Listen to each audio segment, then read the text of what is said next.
সবাইকে স্বাগতম বাংলায় মুক্ত সফটওয়্যারের একটি নতুন পর্বে। দীর্ঘদিন ধরে আমি একটি ভিডিও আনার পরিকল্পনা করছিলাম, নানা কারণে সেটা পিছিয়ে গেছে। সেই ভিডিওর বিষয়বস্তু হলো কম্পিউটারে মুক্ত অপারেটিং সিস্টেম ইনস্টল কিভাবে করা যায় সেটা দেখানো। সবসময়ই আমার উদ্দেশ্য ছিল আগে কখনো নিজে নিজে কোনো অপারেটিং সিস্টেমই ইনস্টল করেননি এমন একজন ব্যক্তিও যেন GNU লিনাক্স ইনস্টল করতে পারেন সেরকম একটি সহজ এবং বিস্তারিত ভিডিও তৈরি করা। আমি আবিষ্কার করলাম একটা আস্ত অপারেটিং সিস্টেম ইনস্টলেশনের বিশদ বিবরণ একটি মাত্র ভিডিওতে উপস্থাপন করার বেশ কিছু সমস্যা আছে। তখন মনে হলো এই ব্যাপারটা কয়েকটা ভিডিওতে ভাগ করে দিলেই তো হয়। একটানা বেশ কয়েকটি পর্ব বিভিন্ন মুক্ত এবং ইউনিক্স অনুরূপ অপারেটিং সিস্টেম নিয়ে বানানোর পর হাতে কলমে এরকম একটি ওএস ইনস্টল করার পদ্ধতি নিয়ে কথা বলা আমার মনে হয় যথেষ্ট প্রাসঙ্গিক। বাংলা ভাষায় এই বিষয়ে ইন্টারনেটে খুব বেশি বিস্তারিত তথ্যেরও অভাব রয়েছে। আশা করি আমার অপারেটিং সিস্টেম ইনস্টলেশনের ভিডিওগুলি সব দিক যদি তুলে নাও ধরতে পারে, অন্তত পক্ষে বেশিরভাগ কঠিন দিক যেন তুলে ধরতে পারে। এই আয়োজনের সূচনা হিসেবে আজকের পর্বে আমরা শুধু দেখব GNU লিনাক্স একটা কম্পিউটারে ইনস্টলেশনের জন্য কীরকম প্রস্তুতি থাকা প্রয়োজন। চলুন তবে শুরু করা যাক।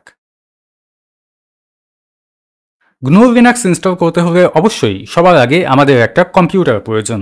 মাঝে মধ্যে আমাকে ব্যবহারকারীরা জিজ্ঞাসা করেন GNU লিনাক্সের জন্য কি কোনো বিশেষ রকম প্রসেসর, মেমোরি, স্টোরেজ ইত্যাদি প্রয়োজন? সোজা সাপটা উত্তর হলো না। ডেবিয়ান GNU লিনাক্সের ওয়েবসাইটে আমরা দেখতে পাই গ্রাফিক্যাল ইউজার ইন্টারফেস বা ডেস্কটপ সহ ব্যবহার করতে চাইলে ন্যূনতম হার্ডওয়্যার হিসেবে বলা হয়েছে 1 গিগাবাইট র্যাম, 2 গিগাবাইট থাকলে ভালো এবং 10 গিগাবাইট হার্ড ডিস্ক ড্রাইভ। তবে এর কম মেমোরি এবং স্টোরেজেও GNU লিনাক্স আমি ব্যবহার করেছি। প্রসেসর নিয়ে আলাদা করে কিছু বলার নেই। ARM এবং RISC-V প্রসেসর দিয়ে তৈরি বিভিন্ন সিঙ্গল বোর্ড কম্পিউটার শুধুমাত্র GNU লিনাক্সে চলার জন্যই তৈরি হয়। এগুলি আমাদের ভিডিওর আলোচ্য বিষয় নয়। আমরা শুধুমাত্র ইন্টেল ও AMD প্রসেসরে চলে এমন পিসি অর্থাৎ x86 ডেস্কটপ বা ল্যাপটপ কম্পিউটারে GNU লিনাক্স ইনস্টল করব। 64-বিট x86 এমন কোনো প্রসেসর আমার জানার মতে নেই যেখানে GNU লিনাক্স চলে না। যারা GNU লিনাক্স ব্যবহারের জন্য একেবারে নতুন একটি কম্পিউটার কিনতে চান তারা তাদের বাজেট ও কাজের ধরন বিবেচনা করে যে কোনো প্রসেসর এবং সেটার চিপসেট সমর্থন করে এরকম মাদারবোর্ড কিনতে পারেন। তবে যে জিনিসটায় একটু চিন্তাভাবনার প্রয়োজন আছে সেটা হলো GPU বা গ্রাফিক্স প্রসেসিং ইউনিট। GPU এর ক্ষেত্রে দুটি বিকল্প আছে। একটি হলো ইন্টিগ্রেটেড GPU, যেগুলি CPU এর সাথে থাকে। আরেক ধরনের GPU হলো ডিসক্রিট বা বিচ্ছিন্ন, যেগুলি আলাদাভাবে কিনে PCIe সংযোগের মাধ্যমে যুক্ত করা হয়। ইন্টেল ও AMD সাধারণত ইন্টিগ্রেটেড ও ডিসক্রিট উভয় ধরনের GPU বিক্রি করে থাকে। ইন্টিগ্রেটেড হোক আর ডিসক্রিট, GNU লিনাক্স ব্যবহার করার সময় ইন্টেল ও AMD গ্রাফিক্স প্রসেসিং ইউনিটে 2D এবং 3D অ্যাক্সেলারেশন যাকে বলে আউট অফ দ্য বক্স কাজ করে, অর্থাৎ অপারেটিং সিস্টেম ইনস্টলের সময়ই এগুলির প্রয়োজনীয় ড্রাইভার ইনস্টল হয়ে যায়। x86 কম্পিউটারে ইন্টেল ও AMD ছাড়া অন্য আরেকটি যে প্রতিষ্ঠানের GPU বহুল ব্যবহৃত সেটা হলো NVIDIA, যেগুলি শুধুমাত্র ডিসক্রিট আকারেই পাওয়া যায়। GNU লিনাক্সের জন্য NVIDIA ড্রাইভার প্রকাশ করলেও সেগুলি আংশিক বা পুরোপুরি অবরুদ্ধ সফটওয়্যার এবং সেই ড্রাইভারও অপারেটিং সিস্টেম ইনস্টলের সময় নিজে থেকে ইনস্টল হয় না, আপনাকে আলাদাভাবে ইনস্টল করতে হবে। বাকি সব মুক্ত সফটওয়্যার উপাদানের সাথে সামঞ্জস্য রেখে তৈরি নয় বলে অনেক সময়ই NVIDIAর GPU GNU লিনাক্সে নানা সমস্যা তৈরি করতে পারে। কাজেই GNU লিনাক্স ব্যবহারের সময় গ্রাফিক্সের ক্ষেত্রে নির্ঝঞ্ঝাট একটি অভিজ্ঞতা পেতে চাইলে আমার পরামর্শ হবে NVIDIA পরিহার করার। সমস্যা তৈরির প্রসঙ্গে ওয়্যারলেস সংযোগ অর্থাৎ ব্লুটুথ ও ওয়াইফাই এর কথা আসে। অন্য সব যন্ত্রাংশ শুরু থেকেই অনায়াসে কাজ করলেও ওয়্যারলেস প্রযুক্তি কাজ করাতে GNU লিনাক্সে কিছু ভোগান্তি পোহানোর অভিজ্ঞতা প্রায়ই হয়ে থাকে। ওয়াইফাই এর অবস্থা তুলনামূলকভাবে অনেকটা ভালো। আমি ব্যক্তিগতভাবে এখনও এমন কোনো ওয়াইফাই চিপসেট পাইনি যেগুলির ড্রাইভার GNU লিনাক্সে নেই। সেই তুলনায় ব্লুটুথে অনেক সময়ই নানা সমস্যা হতে দেখেছি। প্রায় সব ল্যাপটপ কম্পিউটারেই ওয়াইফাই ও ব্লুটুথ বিল্ট ইন থাকে। এবং এখন অনেক ডেস্কটপ কম্পিউটারেও ওয়াইফাই ও ব্লুটুথ সংযোগের সুবিধা পাওয়া যায়। আমার অভিজ্ঞতায় দেখেছি ইন্টেল ও অ্যাথেরোস প্রতিষ্ঠানের তৈরি ওয়্যারলেস যন্ত্রাংশগুলি GNU লিনাক্সে খুব সহজে কাজ করে।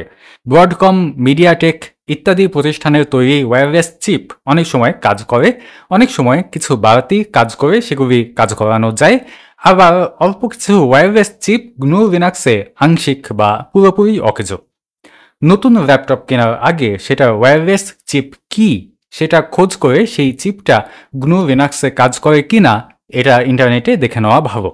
তবে এখন ইউএসবি, ওয়াইফাই এবং ব্লুটুথ অ্যাডাপ্টারের দাম অনেক কমে এসেছে। এগুলির বেশিরভাগই GNU লিনাক্সে কাজ করে। কাজেই আপনার ওয়্যারলেস যন্ত্রাংশ GNU লিনাক্সে কাজ না করলেও খুব সহজেই একটি উপযুক্ত ইউএসবি অ্যাডাপ্টারের মাধ্যমে আপনি GNU লিনাক্সে ওয়াইফাই বা ব্লুটুথ ব্যবহার করতে পারবেন। ল্যাপটপ প্রসঙ্গে বলি, কিছু ল্যাপটপ তৈরি হয় যেগুলিতে ওয়্যারলেস সহ প্রত্যেকটি যন্ত্রাংশ GNU লিনাক্সে কাজ করবে সেই নিশ্চয়তা দেওয়া হয়। লেনোভো প্রতিষ্ঠানের থিঙ্কপ্যাডের বেশিরভাগ মডেল এরকম ল্যাপটপ। এগুলি অনেক সময়ই পুরনো বাজারে বেশ সাশ্রয়ী মূল্যে পাওয়া যায়।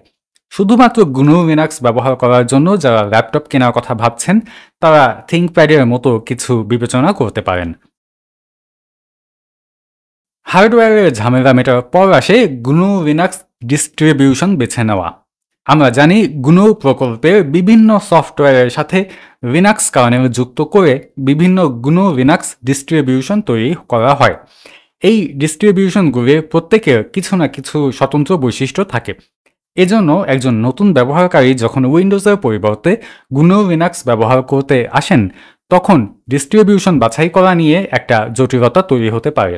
ডিস্ট্রিবিউশন বাছ বিচারের পুরো ব্যাপারটা পাশ কাটিয়ে আমরা যে ডিস্ট্রিবিউশনের ইনস্টলেশন প্রক্রিয়া দেখব তার নাম ডেবিয়ান GNU লিনাক্স। এর পেছনে কয়েকটি কারণ আছে। ডেবিয়ানকে বলা হয় ইউনিভার্সাল বা সার্বজনীন অপারেটিং সিস্টেম। ডেবিয়ানকে মোটামুটি সব রকম কাজের জন্য কনফিগার করা যায়।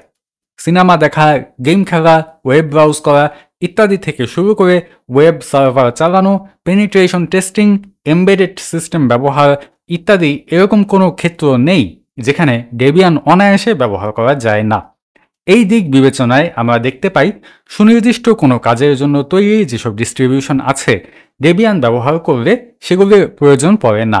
তবে আমরা ডেবিয়ান ইনস্টল ও ব্যবহার করা দেখাবো পুরোপুরি একটি ডেস্কটপ অপারেটিং সিস্টেম হিসেবে, যেখানে একদম নতুন একজন কম্পিউটার ব্যবহারকারীও অনায়াসে কাজ করতে পারবেন।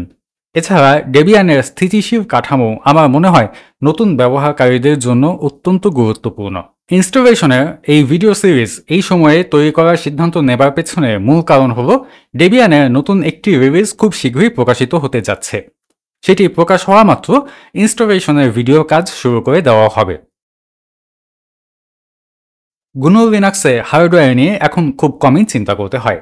যে জিনিসটা নিয়ে আসলেই অনেক চিন্তা করতে হয় সেটা হলো সফটওয়্যার।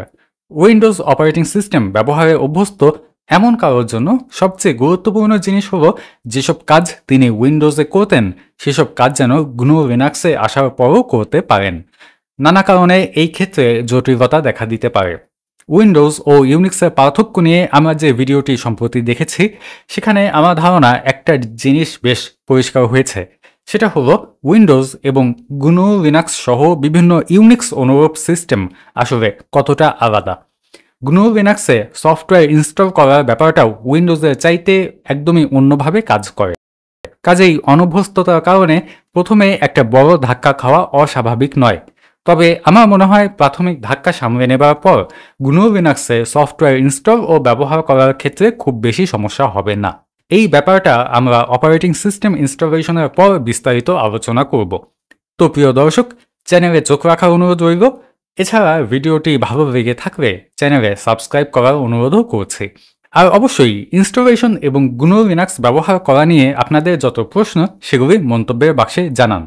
এই প্রশ্নগুলি GNU লিনাক্স ইনস্টল ও ব্যবহারের পরবর্তী ভিডিওগুলিতে আমরা তুলে ধরব।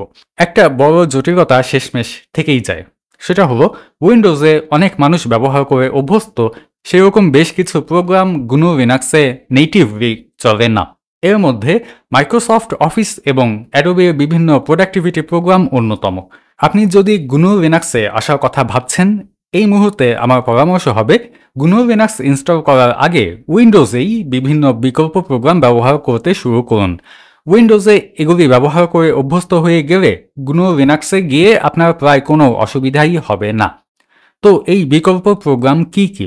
মাইক্রোসফট অফিসের পরিবর্তে লিব্রে অফিস ব্যবহার করা যায়, অ্যাডোবি ফটোশপের পরিবর্তে গিম্প ব্যবহার করা যায় ইত্যাদি। এটি একটি দীর্ঘ তালিকা যেটি ভিডিও পরিসরে আলোচনার উপযোগী নয়। তার থেকে বরঞ্চ আমাদের বাংলায় মুক্ত সফটওয়্যার গ্রুপে এটি নিয়ে একটি বিস্তারিত পোস্ট দিচ্ছি।